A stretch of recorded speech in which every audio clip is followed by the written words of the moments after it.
오늘은 여러분과 함께 영적인 싱크홀이라는 제목으로 함께 말씀을 나누기를 원합니다. 여러분, 싱크홀이 뭔지 아세요? 싱크홀의 사전적 의미는 이렇습니다. 싱크홀은 땅에 지반이 내려앉아 지면에 커다란 웅덩이 및 구멍이 생기는 것이다. 크기는 작은 것으로부터 도시 지면 하나를 전체적으로 덮을 수 있는 거대한 것까지 천차만별이다. 참고로 제일 작은 것도 사람 한 명쯤은 빠져 숨질 수 있다. 여러분, 이것이 싱크홀의 사전적 의미입니다. 이런 싱크홀이 생기는 이유는 외로 단순합니다. 땅 밑에 있는 지하수가 사라지면서 땅굴의 천장이 무게를 이기지 못하고 생기는 것이 싱크홀인 것입니다. 보이지 않는 지하수라 평소에 지하수가 있든 없든 그것이 우리에게 중요해 보이지 않지만, 그 지하수가 사라지면 수많은 인명의 피해를 내는 싱크홀이 생기는 것입니다. 그런데 여러분, 이것은 영적으로도 마찬가지입니다. 영적으로도 평소에는 그것을 하든지 안 하든지 별로 티가 나지 않는 것들이 있습니다. 그런데 중요한 시간에 그 영적인 물이 내 속에 채워지지 않으면 영적인 싱크홀이 생깁니다. 잘 사역을 하고 잘 나아가는 것 같은데 갑자기 무너지는 거예요. 겉으로는 누구보다 인정을 받고 누구보다 뛰어난 리더인 것 같은데 어느 순간이 되면 완전히 무너지는 일들이 우리는 종종 볼 수 있습니다. 미국의 유라이프 처치라는 초대형 교회를 이끄던 테드 헤가드라는 목사님이 있습니다. 그 목사님은 누구보다 미국의 동성애를 반대를 외치면서 앞장서며 나가던 교회 리더였어요. 그런데 2006년에 그가 3년 동안 남성 마사지사와 매춘 동성애 행위를 했다는 충격적인 뉴스가 나왔습니다. 많은 사람들이 말도 안 되는 정치적 공격이라고 생각했지만, 남자 매춘부 전화기에 녹음되어 있던 테드의 목소리가 공개되면서 논란은 종결되었습니다. 여러분, 충격적이지 않습니까? 누구보다 진리를 외치고 누구보다 진리의 최전방에서 싸우던 사람이었어요. 그런데 그의 사역과 그의 말씀과는 달리 그의 삶은 완전히 다른 삶을 살고 있었다는 것이, 여러분, 이것은 비단 한 목사님의 이야기가 아닙니다. 저는 한국에서도 이러한 문제로 수많은 목사님들이 무너지는 것을 보았습니다. 사역은 하지만 사역이 점점 일이 되어버리는 거예요. 예배를 드리고 있지만 진짜 예배가 아니라 점점 나의 일이 밥벌이가 되어가고 있는 것입니다. 그래서 사역은 커가고 사역은 점점 부흥하는 것 같지만 마음속에는 공허함이 있는 것이, 마음은 계속 허한 것이, 그래서 사역과 자신의 설교는 진리를 외치고 있지만 그의 삶은 진리가 아니라 점점 무너지고 있다는 거예요. 지하수가 메마르듯이 나의 삶이 점점 메마르고 있는 거예요. 처음엔 이것이 잘 드러나지 않습니다. 사역도 잘 나아가는 것 같아요.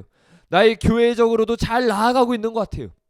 그런데 시간이 지나고 이 지하수, 영적인 지하수가 완전히 메마르게 되면 우리의 심령이 완전히 무너짐을 경험하게 된다는 것이, 여러분, 우리의 마음 가운데 이러한 싱크홀이 있으면 우리는 아무리 신앙생활을 잘하고 기도하고 찬양하고 나아가지만 어느 순간에는 무너질 수 있다는 것이, 그래서 우리는 우리 속에 흐르고 있는 지하수가 여전히 흐르고 있는가, 우리 속에 이 싱크홀이 생기지 않을 수 있도록 우리 안에 이 영적인 물이 있는지 날마다 우리 자신을 점검해야 된다는 것이, 그래서 오늘은 여러분과 함께 무엇이 우리의 영적인 싱크홀을 막아주는 영적인 지하수인지 알아보고 그 지하수가 우리의 삶에 채워져 있는지 같이 한번 점검해 보기를 원합니다. 첫 번째로 영적인 싱크홀을 막는 첫 번째 방법은 바로 말씀입니다. 주 여호와의 말씀이니라. 보라, 날이 이를지니라. 내가 기근을 땅에 보내리니 양식이 없어 주림이 아니며 물이 없어 가람이 아니요 여호와의 말씀을 듣지 못한 기갈이라. 이 예수님을 믿는 사람들 가운데 기갈이 있다는 거예요. 지하수가 메말랐다는 거예요. 근데 왜 이 지하수가 메말랐느냐? 땅에 양식이 없어서가 아니, 물이 없어서도 아니고 여호와의 말씀을 듣지 못한 기갈이라는 거예요. 여러분, 우리의 영적인 지하수가 메말리는 첫 번째 원인이 무엇인지 아십니까? 하나님의 말씀이 내 속에서 메마른 것이. 여러분, 말씀 읽는 것은 그렇게 티가 나지 않아요. 나의 삶 속에 혼자 있을 때 말씀을 묵상하고 말씀을 읽고 말씀으로 나 자신을 채우는 것 하지 않아도 당장은 표가 나지 않습니다. 사람들은 몰라요. 왜 그렇습니까? 우리가 3년만 교회를 다녀도 내가 은혜 받은 거 희한찬란하게 말할 수 있어요. 누구보다 영적인 사람인 것처럼 말할 수 있어요. 포장할 수 있어요. 그런데 내 삶에 말씀을 읽음이 없다는 거예요. 내 삶에 말씀을 붙잡음이 없다는 거예요. 그럼 어떻게 됩니까? 여호와의 말씀을 듣지 못한 기갈이 점점 내 속에 생긴다는 것이, 오늘은 특별히 말씀 중에서도 말씀을 묵상함에 초점을 맞춰서 여러분과 말씀을 조금 더 나눠보기를 원합니다. 회계 목사님은 말씀 묵상의 중요성에 대해서 이렇게 말씀하셨어요. 우리는 하나님의 말씀의 가치와 말씀을 조용히 묵상하는 가치를 알아야 합니다. 내가 아는 가장 영적으로 깊은 사람들은 모두 하나님의 말씀을 묵상하는데 시간을 들이는 사람들입니다. 당신은 묵상 없이 영적인 지혜를 발전시킬 수 없습니다. 여러분, 회계 목사님이 말씀한 것처럼 묵상의 가치는 어마어마합니다. 역사를 공부해보면 역사상 하나님께 쓰임을 받고 하나님과의 깊은 친밀감 가운데 나아간 자들은 하나같이 이 비밀을 알고 말씀을 묵상하는데 자신의 시간을 쏟았습니다. 그리고 무엇보다도 말씀의 능력은 하나님께서 직접 우리에게 명령하신 것이기 때문에 우리는 이 말씀을 붙잡고 나아가야 한다는 것이, 여호수아에서 보면 여호수아에게 하나님 이렇게 말합니다. 이 율법을 내 입에서 떠나지 말게 하며 주야로 그것을 묵상하여 그 안에 기록된 대로 다 지켜 행하라. 그리하면 내 길이 평탄하게 될 것이며 내가 형통하리라. 시편 1절에서는 이렇게 말합니다. 복 있는 사람은 악인의 길을 따르지 아니하며 죄인들의 길에 서지 아니하며 오만한 자들의 자리에 앉지 아니하고 오직 여호와의 율법을 즐거워하며 그 율법을 주야로 묵상하는 도다. 여러분, 성경에서는 누누이 우리에게 이 묵상의 중요성을 말하고 있어요. 하나님은 여호수아에게 말할 때 다른 것을 명한 것이 아니라 너는 이 율법을 지키고 율법을 읽고 묵상하라고 말하고 있는 것입니다. 왜냐하면 묵상에는 엄청난 영적인 비밀이 있기 때문입니다. 그러면 우리는 앞으로 우리의 삶 가운데 이 말씀을 읽는 삶으로 나아가야 돼요. 읽는 것을 넘어가서 말씀을 묵상하는 삶으로 저와 여러분이 나아가야 한다는 것입니다. 그런데 우리가 말씀을 묵상해야 된다는 것에 대해서 지금까지는 안 왔는데, 그러면 이 말씀 묵상이 정확히 무엇을 뜻하는 것일까요? 이 말씀 묵상은 첫 번째로 이런 뜻이에요. 말씀을 읊조리고 고백하는 것이에요. 묵상의 원어를 살펴보면 그 뜻은 중얼거리다, 읊조리다 라는 뜻을 가지고 있습니다. 말씀 묵상은 단순히 말씀을 읽고 잠시 생각하는 것의 차원이 아니에요. 묵상은 내가 들은 말씀을, 내가 읽은 말씀을 내 머리에서 내 마음으로 새겨놓는 작업입니다. 그러기 위해서 우리가 해야 되는 것은 우리의 입으로 우리가 읽은 말씀을 고백하는 거예요. 내가 묵상한 것을 입으로 고백하고 말씀을 읊조리면서 말할 때 이 작업이 일어난다는 것이, 회계 목사님은 믿음의 계단이라는 책에서 말씀을 읊조리고 소리 내어 말하는 것의 중요성을 이렇게 말하고 있어요. 대부분의 그리스도인들이 성실함에도 불구하고 약한 것은 그들이 그리스도 안에서 누구인지 무엇인지에 대해서 고백하는 것을 시도하지 않았기 때문입니다. 하나님의 말씀이 그리스도 안에 있는 당신에게 선언하고 있는 것에 대해 담대하게 고백하십시오. 이렇게 할 때 당신의 믿음은 풍부해질 것입니다. 믿음이 묶여있는 이유는 하나님이 당신에게 누구라고 말한 대로 당신이 담대하게 고백한 적이 없기 때문입니다. 여러분, 뭐라고 말하고 있습니까? 고백의 중요성은 우리 안에서 이 말씀이 믿음으로 작용할 수 있도록 도와준다는 거예요. 그래서 단순히 말씀을 읽을 때는 그냥 읽는 게 아니라 묵상함으로, 다른 말로 말씀을 계속 반복적으로 읊조리면서 그 말씀을 생각하는 것입니다. 그럴 때 이 말씀이 내 지식으로 쌓이는 것이 아니라 내 마음속에 쌓이게 될 것이, 말씀이 내 지식이 아니라 마음속에 쌓이게 될 때 우리에게 어떠한 효능이 일어나냐면 세상의 유혹으로부터 우리를 지키게 해줍니다. 이게 바로 말씀 묵상의 효과라는 것이에요. 묵상이라는 원어는 여러 군데서 쓰였는데 이사야 31장 4절에 이 원어가 똑같이 쓰였습니다. 근데 이 원어를 말씀 묵상이라고 하지 않고 으르렁거리다 라는 것으로 번역을 했어요. 제가 이 문맥을 한번 읽어드릴게요. 이사야 31장 4절에 젊은 사자가 자기의 먹이를 움키고 으르렁거릴 때 그것을 치려고 여러 목자를 불러왔다 할지라도 그것이 그들의 소리로 말미암아 놀라지 아니할 것이요. 여기서 으르렁거리다가 묵상하다는 원어의 뜻이라는 거예요. 이게 무슨 말입니까? 이 사자가 왜 으르렁거리고 있어요? 자신의 먹이를 빼앗기지 않기 위해서, 지키기 위해서 으르렁거리고 있다는 거예요. 여러분, 이것이 말씀 묵상의 효과라는 것이. 말씀 묵상은 뭐냐? 내가 은혜 받고 내가 들었던 말씀을 사단에게 빼앗기지 않기 위해서 지키는 역할을 한다는 거예요. 으르렁거리면서 사자가 자신의 먹이를 지키는 것처럼 내가 받았던 은혜, 내가 주일날 들었던 목사님의 설교를 빼앗지 않기 위해서 계속 말씀을 묵상하는 거예요. 잊지 않기 위해서 계속 생각하는 거예요. 그 말씀을 묵상하며 이제는 머리가 아니라 내 마음에 들어와서 사단이 못 빼앗아가게 만드는 것입니다. 마태복음 13장에 보면 누가 나옵니까? 예수님께서 말씀의 씨를 뿌려요. 근데 그 씨를 뺏기 위해서 까마귀가 나와서 그 씨를 뺏어가는 거예요. 근데 여러분, 우리가 말씀을 묵상하면 길가에 씨가 떨어지는 것이 아니라 우리의 마음속에 심겨지게 되는 거예요. 머리에 있는 것은 우리의 길에 떨어져 있는 씨인 거예요. 이거는 사단이 와서 잡아갈 수 있는 거예요. 그런데 말씀 묵상은 아까도 말했듯이 머리에 있는 이 말씀을 내 심령 속에 심겨 놓는 거예요. 그럼 어떻게 됩니까? 까마귀가 와도 어떠한 새가 와도 뺏어갈 수가 없는 거예요. 여러분, 이게 바로 말씀 묵상의 뜻이라는 것입니다. 그러므로 하나님의 말씀을 묵상하는데 여러분의 시간을 보내십시오. 세상의 문을 닫고 당신의 영과 홀로 있어 보십시오.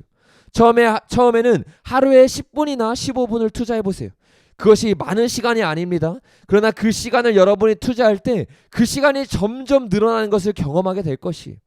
제가 저번 주에 어떤 분에게 이런 말을 들었어요.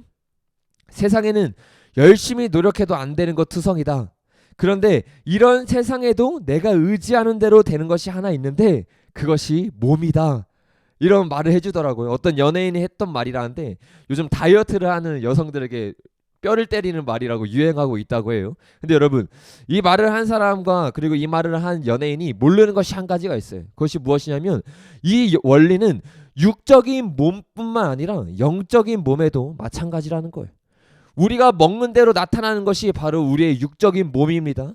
그런데 우리가 영적으로 먹는 대로 나타나는 것도 우리의 영적인 몸이라는 것이. 내가 무엇을 먹느냐, 내가 무엇을 묵상하느냐, 내가 무엇을 생각하느냐가 내 영적인 몸에 그대로 방영이 된다는 거예요. 지금의 여러분의 모습은 여러분이 무엇을 먹었느냐에 따라서 달라지는 것이. 여러분의 지금의 영적인 상태는 어떻습니까? 어떤 사람은 이렇게 말해요. 도대체 내가 뭐가 문제인지 모르겠습니다. 나는 잘 나아가고 있는 것 같은데 내 안에 여전히 영적인 문제가 있어요. 무엇이 문제입니까? 문제는 다른 데 있는 것이 아니에요. 여러분이 영적으로 무엇을 먹었는지, 여러분이 영적으로 어떠한 운동을 하고 있는지 돌아봐야 한다는 거예요. 여러분, 이제는 내가 먹고 있었던 안 좋은 음식들을 버리십시오. 그리고 가장 좋은 음식인 말씀을 묵상하십시오.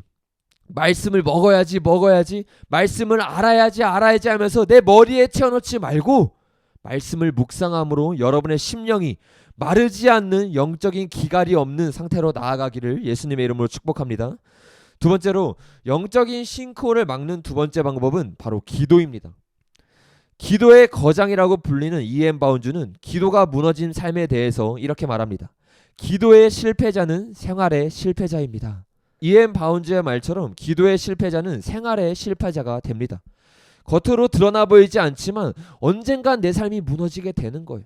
기도하지 않는 사람은 언젠가 내 삶이 무너진 것을 반드시 경험하게 됩니다. 그러나 무너졌던 삶도 기도하면 다시 살아나는 게 영적인 원리라는 것이. 이 기도의 능력에 대해서 제대로 경험한 사람 중 한 명이 바로 데이비드 윌컨슨 목사님입니다.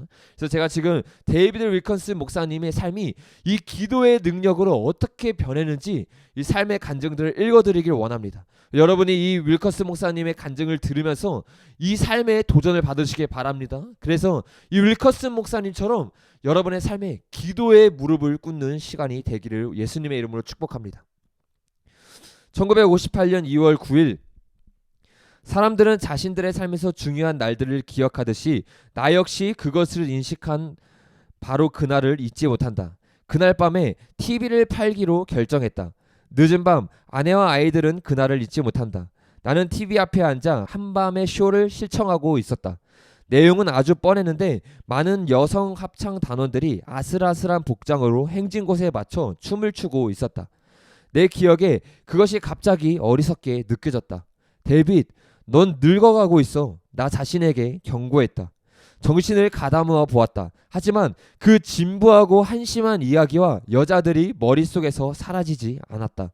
어찌된 상황인가?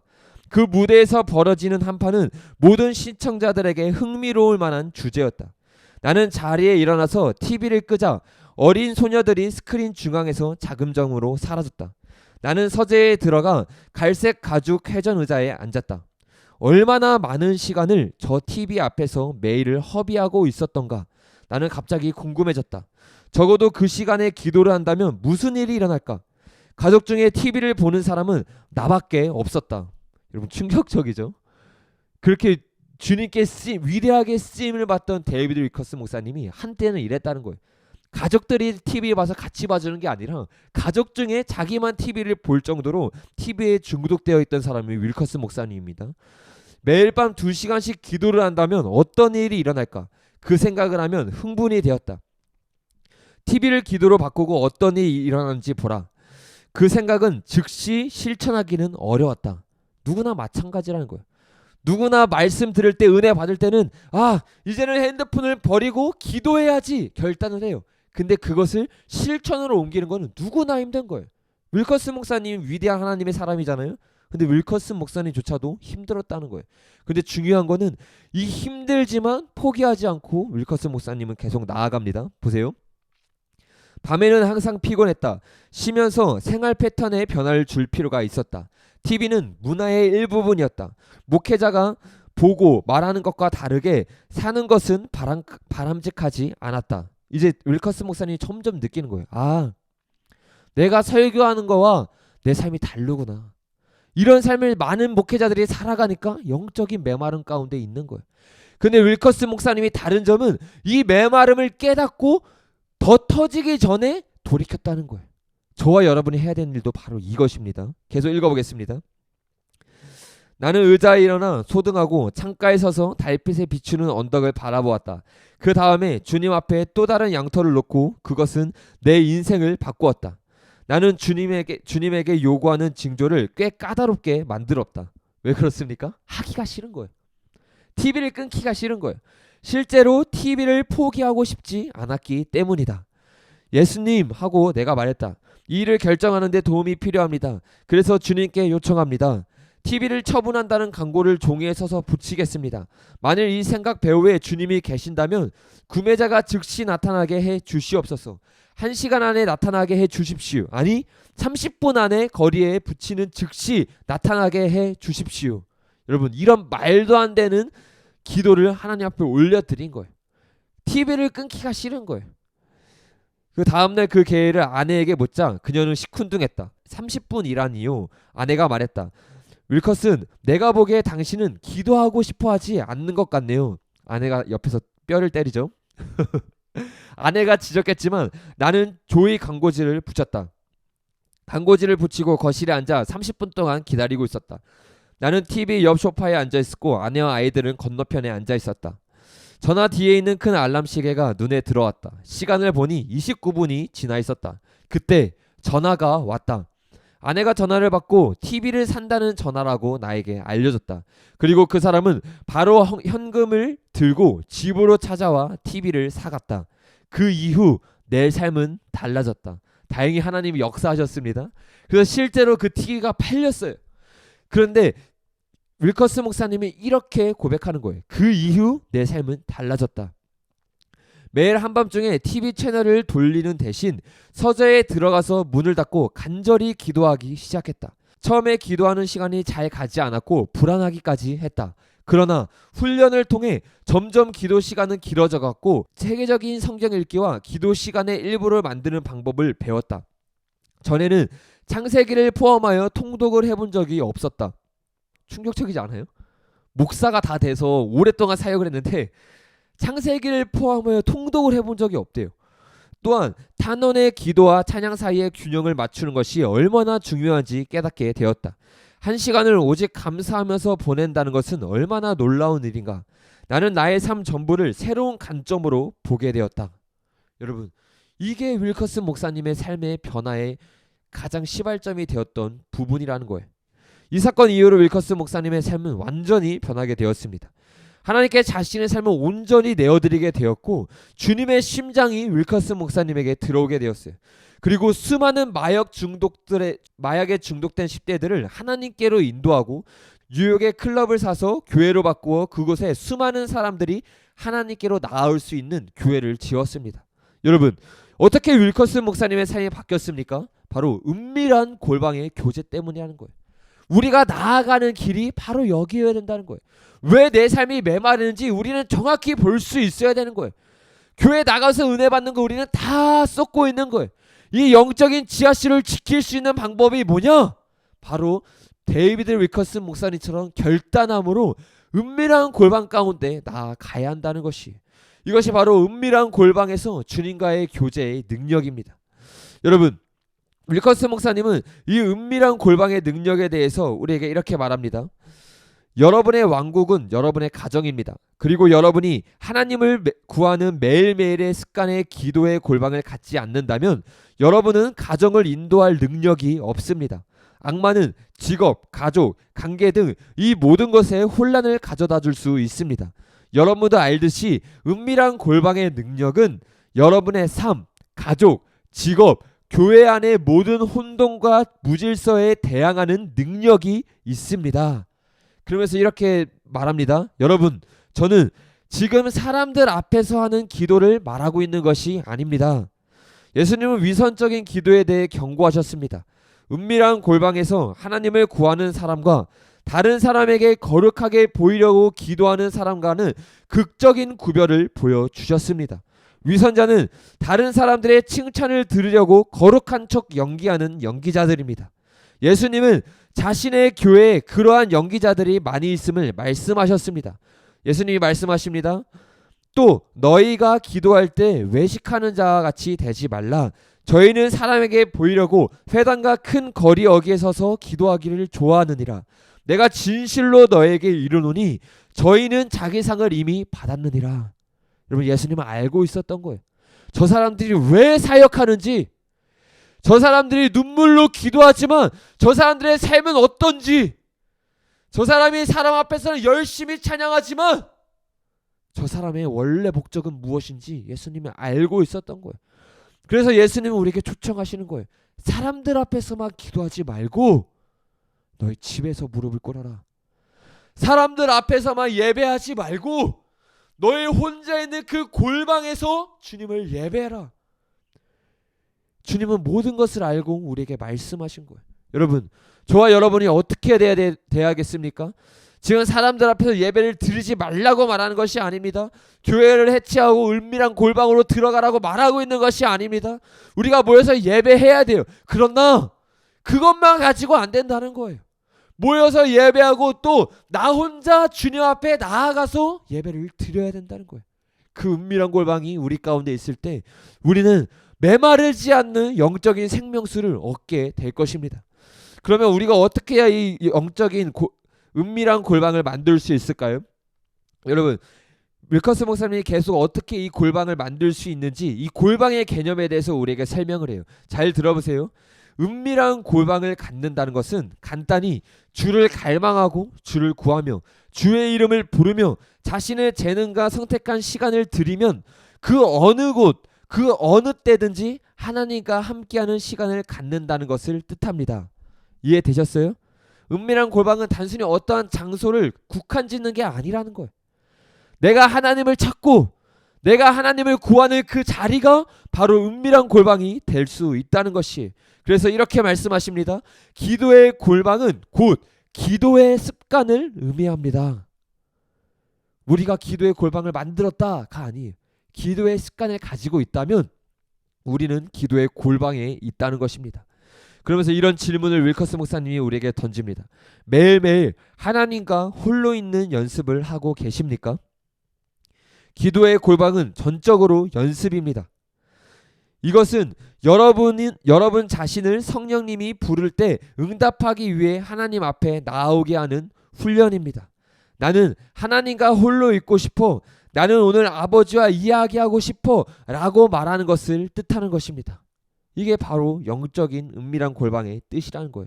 그러면 여러분, 오늘부터 여러분의 자리에서 은밀한 골방을 만드십시오.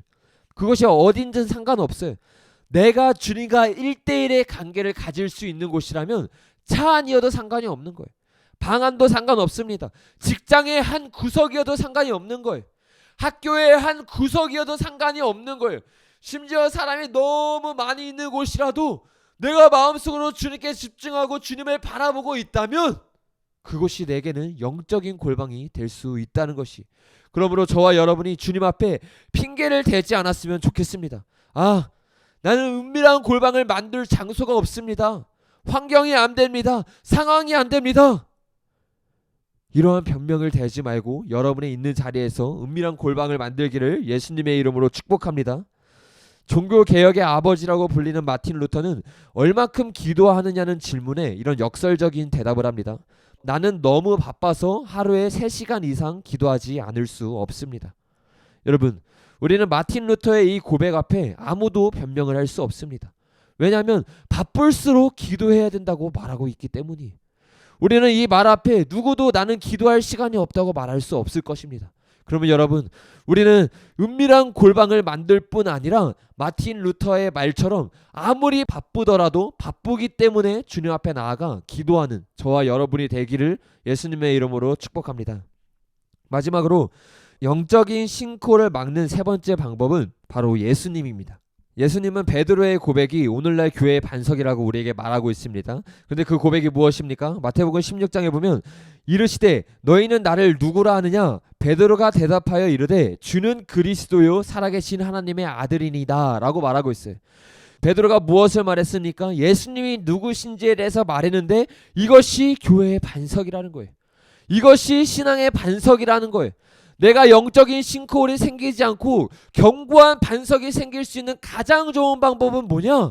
바로 내 속에 예수님이 있어야 한다는 것이.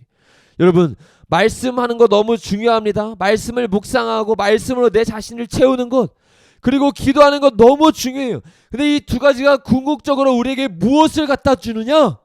예수님을 갖다 준다는 것이. 우리의 끝이 예수님이 아니라면 우리는 잘못 가고 있는 거예요. 어떤 사람은 열심히 말씀을 읽습니다. 열심히 기도합니다. 근데 말씀을 읽을수록 교만해져요. 기도를 하면 할수록 영적인 교만이 생깁니다. 여러분, 우리가 가야 될 길은 무엇입니까? 말씀을 읽고 기도하지만 그것의 길이, 그것의 결국이 예수님이 돼야 된다는 거예요. 교만해지면 다 끝나는 거예요. 말씀 읽어도 소용없는 거예요.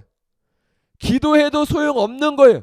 내 속에 예수님이 없으면 이 영적인 기갈은 누구도 채울 수 없는 것입니다. 여러분, 다른 분이 아닙니다. 오직 예수님만이 우리의 길이요 진리요 생명인 것이. 우리의 예배에 예수님이 있게 하십시오. 우리의 교회에 예수님이 있게 하십시오. 우리의 말에, 우리의 삶에 예수님이 있게 하십시오. 그것만이 우리의 심령을 채울 수 있는 유일한 길이라는 것이. 우리의 예배의 초점이 그렇게 돼야 된다는 거예요. 우리가 지금까지 나눴던 것처럼 우리의 말씀의 묵상의 초점이 그렇게 돼야 된다는 거예요. 우리가 기도하는 목적, 우리가 말씀을 묵상하는 목적, 오직 예수님으로 채워지기 위해서가 돼야 된다는 것이.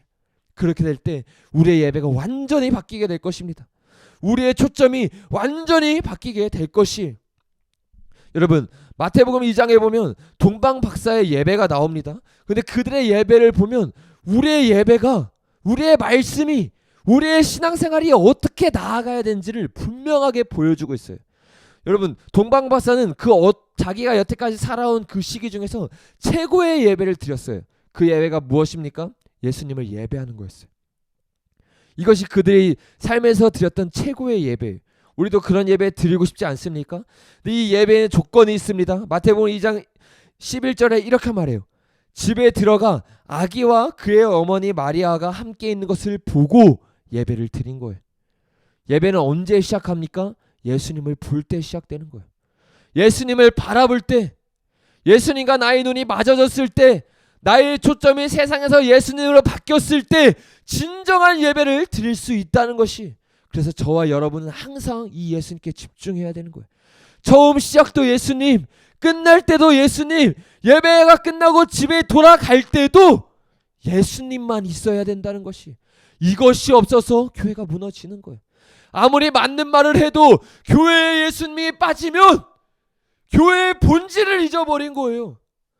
교회는 맞는 얘기하기 위해서 있는 곳이 아닙니다. 교회는 단순히 세상과 싸우기 위해 조직된 공동체가 아니에요.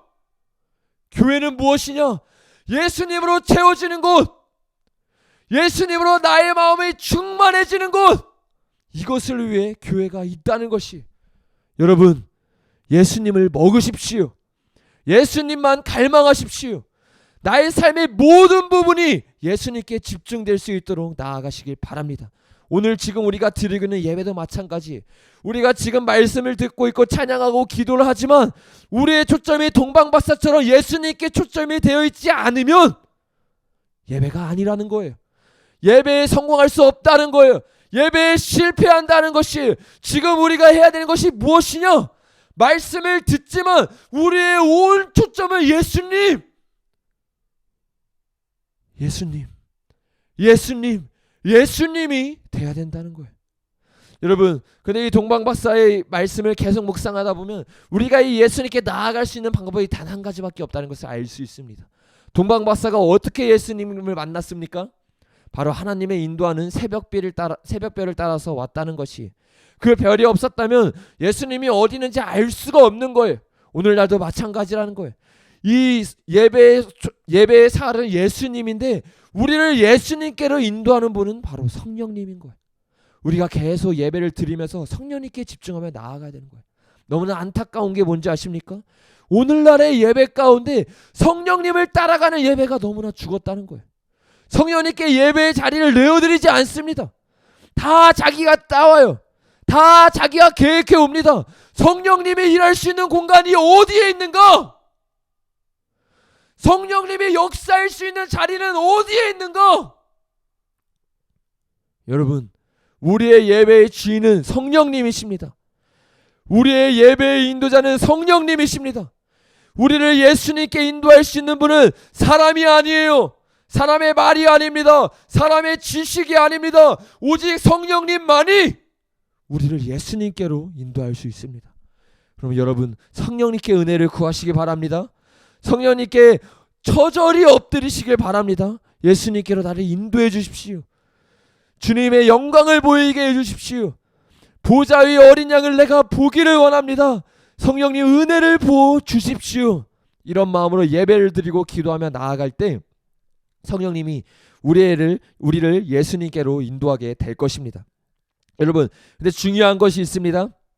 우리가 성령님을 따라가고 성령님을 통해서 예수님으로 채워집니다. 근데 채워지고 나서 중요한 것이 있어요. 예배 끝나고 돌아갈 때도 계속 집중해야 된다는 거예요. 내 속에 있는 예수님을 잃지 않기 위해서 계속 주님께 집중하며 나아가야 된다는 것이, 그러지 않으면 당장 예배에 성공했을 수 있어도 후에 예배에 실패하게 됩니다. 그러나 동방박사들은 이 예배에 끝까지 성공한 자들이었어요. 성령님을 따라가서 예수님을 만나서 예배를 드렸습니다. 그리고 마음이 풀어졌나요? 아, 예수님 만났으니까 내 할 일 다 했다. 오늘 할 일 다 했다. 일주일에 한번 예배 드렸다. 이랬습니까? 아니, 계속 주님을 의지합니다. 하나님의 음성을 간구해요. 그러니까 하나님이 들려주시는 거예요. 너 헤롯 왕에 가지 말고 너가 원래 갔던 다른 길로 가서 너의 나라로 돌아가라. 그들이 그렇게 돌아갔기 때문에 예수님을 지킬 수 있었던 거예요. 우리도 마찬가지라는 거예요. 단순히 예배드리고 내 안이 충만해지고 끝났다, 너무 충만하다 하고 나서 내가 원하는 대로 나아가는 게 아니라 끝까지 성령님께 붙어 있어야 된다는 거예요. 이 예수님을 소멸되기를 원치 않으니까, 내 속에 이 지하수가 없어지기를 원치 않으니까 계속 주님께 집중하며 나아가는 거예요. 그럴 때 우리의 예배는 끝까지 성공할 수 있는 거예요. 그렇게 될 때 우리 안에 이 영적인 지하수는 날마다 차오르게 되어 있는 것입니다. 여러분, 저와 여러분이 그런 예배자가 되기를 예수님의 이름으로 축복합니다. 이 시간 우리가 결론을 맺고 같이 기도하기를 원합니다. 제가 여러분과 세 가지를 나눴어요. 무엇에 대해서 나눴습니까? 영적인 싱크홀을 막는 법에 대해서 나눴어요. 이건 굉장히 중요한 설교예요. 왜 그렇습니까? 단순히 초신자들이 넘어지는 이야기를 제가 하고 있는 게 아니에요. 우리가 나눴던 것은 위대한 하나님의 사람들이 이 지하수를 지키지 못해서 무너졌던 것을 나누었습니다. 그러면 저와 여러분도 마찬가지라는 거예요. 아무리 내가 사람들 앞에서 열심히 예배를 드리고 영성이 좋아 보이지만 내 삶 가운데 이 영적인 지하수가 메말라 있으면 어느 순간 때가 되면 다 무너지게 되어 있다는 거예요. 다 넘어지게 되어 있다는 것이, 여러분, 우리는 두려워해야 되는 것이, 우리는 우리 자신을 날마다 점검해야 되는 거예요. 내 속에는 영적인 지하수가 채워져 있나? 내 속에는 여전히 주님으로 인한 충만함이 있는가? 내 삶의 행동을 돌아보십시오. 내 삶의 스케줄 가운데 말씀을 묵상하기 위한 시간이 있는가? 내 삶의 하루 가운데 주님의 은밀한 골방으로 나아가기 위한 몸부림이 있는가? 결단하셔야 되는 거예요. 윌커스 목사님이 뭐라고 말했습니까? 이것은 명백히 훈련으로만 되는 것입니다. 이렇게 말씀하셨어요. 훈련하지 않으면 아무것도 되지 않습니다. 결단하지 않으면 이 습관은 저절로 이루어지는 게 아니에요. 여러분의 삶의 시간을 떼어 놓으십시오. 그리고 이 영적인 만나를 먹으십시오. 그리고 날마다 이 말씀을 묵상한 가운데 주님 앞에 친밀한 골방으로 나아가 기도를 하십시오. 그리고 가장 중요한 것은 무엇입니까? 그것이 단순한 습관으로 끝나면 안 되는 것이, 그것이 단순한 말씀 읽기로 끝나서도 안 되고, 단순히 시간을 채우기 위한 기도로 끝나서도 안 되는 거예요. 말씀이 끝나고 나서, 말씀 묵상이 끝나고 기도가 끝나고 나서 내 속에 예수님이 있게 해야 되는 거예요. 내 속에 예수님으로 충만함이 있게 해야 되는 것이, 그렇게 될 때 우리 속에 이 영적인 충만함이 늘 함께 있게 될 것입니다. 여러분, 이 시간 우리가 기도하기를 원합니다. 무엇을 기도해야 됩니까? 말씀과 기도를 결단해야 돼요. 그걸 통해서 예수님을 채워져야 돼요. 그래서 우리가 지금 원해야 되는 것은 예수님을 구해야 된다는 것이, 말씀과 기도, 우리가 지금 듣고 기도하는 걸 통해서 결국에 예수님을 얻어야 하니까 예수님을 구해야 되는데, 우리가 설교 시간에 나눴던 것처럼 그것은 오직 성령님으로 하실 수 있는 거예요. 그래서 이 시간 우리가 주님께 은혜를 구했으면 좋겠습니다. 성령님께 은혜를 구했으면 좋겠습니다. 성령님, 나를 인도해 주십시오. 성령님, 내 스스로 예수님께 나아갈 수가 없습니다. 아무리 발버둥 쳐봤지만 너무 내 마음이 메마릅니다. 내 마음이 공허합니다. 아니, 내 마음이 공허한지도 모를 상태로 내가 되어버렸습니다. 성령님, 은혜를 부어주십시오. 진짜 예수님을 만날 수 있도록, 진짜 예수님을 경험할 수 있도록 주님 은혜를 부어주십시오. 주님 없이는 나아갈 수 없는 것이 나의 인생인데 내가 내 힘으로 나아갈라 했습니다. 성령님 은혜를 부어주십시오. 우리가 이런 마음으로 같이 주님 앞에 기도하며 나아가겠습니다. 여러분, 주님을 의지해야 됩니다. 예수님을 찾아야 됩니다. 오늘 예수님을 경험해야 됩니다. 요한복음에서 이렇게 말합니다. 나는 참 포도나무요, 내 아버지는 농부라. 물론 내게 붙어있어 열매를 맺지 아니한 가지는 아버지께서 그것을 제거해 버리시고, 물론 열매를 맺는 자체는 더 열매를 맺게 하려 하여 그것을 깨끗하게 하시니라. 나는 포도나무요, 너희는 가지라. 그가 내 안에, 내가 그 안에 거하면 사람의 열매를 많이 맺나니 나를 떠나서는 너희가 아무것도 할 수 없음이라. 여러분, 이 하나님을 의지하며 나아가십시오. 우리가 이 시간 같이 주님 앞에 기도하며 나아가겠습니다.